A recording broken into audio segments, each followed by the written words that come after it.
There are so many conversations that really need to be had. Like, seriously need to be had. And one of them, seriously, is that no one is coming to save you. I keep seeing these posts of people depending on source outside of them, and the narrative is filled with fear.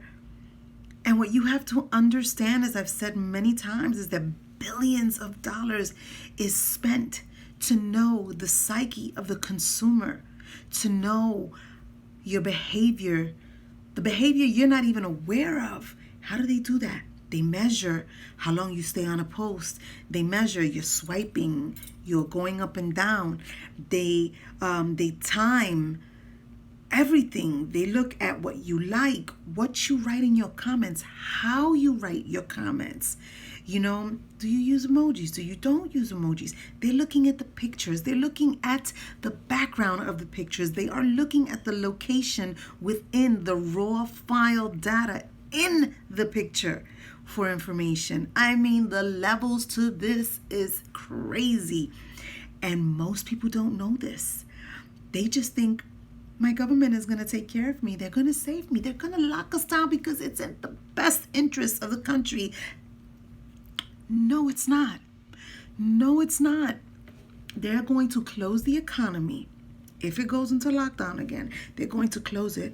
More people are going to go homeless. The gap between the super rich and the very poor is going to get even bigger. Okay? People are going to die because they're going to be brokenhearted. They're going to be depressed. They're going to get sick because they are brokenhearted and depressed, because they don't have any money. They can't be with their family. There's all these restrictions now. They're going to die because they're being with the masks, which is like a whole conversation unto itself. What's coming is not good. But the only person that can change what will come from what's coming is you, is me, is he, is she. It's us. It's not the government. The government has its own intention, right? At the World Health Organization, the CDC, and what's the other one? The banks. All these organizations have their agenda set in place, and there are multiple agendas being played right now. Like, literally, this is dick measuring for white men, old white men. That's what's happening right now. And you are the only person who has control of your life. And once you have control over your life, serious control, where you're not looking outside for permission inside, you will die. You will take a bullet. You will take a machete to your neck before you become somebody else's slave. At least I would die standing up and not on my knees. But that's just me. So think about what I'm telling you. You need to have the serious conversations. Pedophilia, sex trafficking, the economy. If you are voting for one person over the other because you are buying the illusion of equality, peace, no chaos, and real science, like, you bugging. Straight up, you are bugging if you think that's what you're voting on. You're voting on the illusion of, and you better do your homework on who you think is going to give you those things. Okay?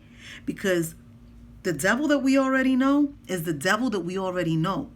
Don't buy into the narrative that mainstream media is telling you. Because when you start doing your homework, like for real, you don't listen just to CNN or MSNBC or the local news or whatever dilly-dally dumb stuff here on social media. When you start doing your homework and you watch the raw videos of things that have been said and not the edited cut version, I'm talking about the raw uncut version, you will see that the narrative that has been fed to the public at large versus the narrative of what was true are two very different worlds. And you have illusion and you have reality. And if you are voting based on illusion, you are making a huge mistake. Huge. Trust that I'm saying this because I did the homework, because certain things just didn't make sense. Certain things did not make sense. And I made it my business to research, to go beyond the snippet of what was being shown. I made it my business to find the longer version, the one that was uncut, the actual interviews, to see, hey, did this man really say this? Or is this BS? Is this like the magic of Hollywood? And it's more like the nightmare of Hollywood and mainstream media. So if you have any kind of, thought of, that I might know what I'm talking about, then I ask you to please go do your homework.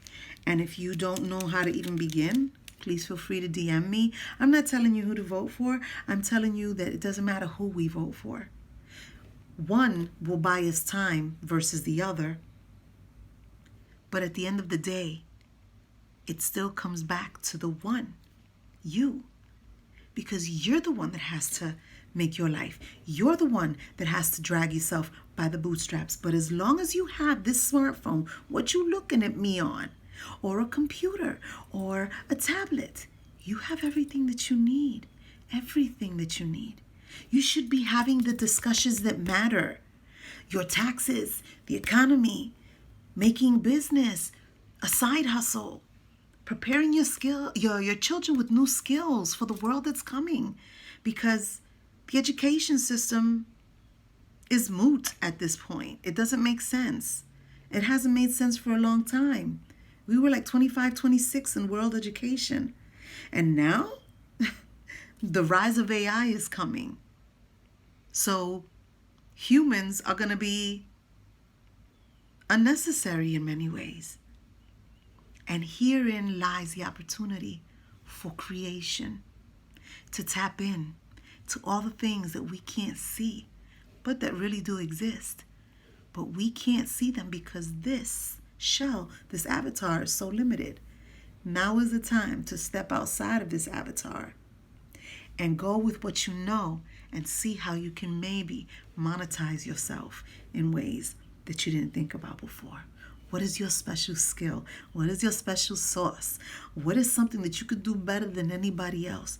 What is something that you can build with your family? It doesn't even have to be buying fancy clothes and a fancy car, because let me tell you something. I think at this time in history, that shouldn't even be your concern. Survival should be your concern right now. Finding a way for a new system that's coming should be your concern right now. Not fancy clothes, fancy handbags, red bottoms, and super crazy fancy schmancy cars. Got to get back to basics. I'm not telling you to go for the goods. I'm telling you, you got to reprioritize what's important right now, because we're about to head into a very difficult economy. Doesn't matter who's the president. But who's the president will depend on, are we going to totally crash or are we going to totally smash? That's what I'm saying. That's all. Okay? Okay.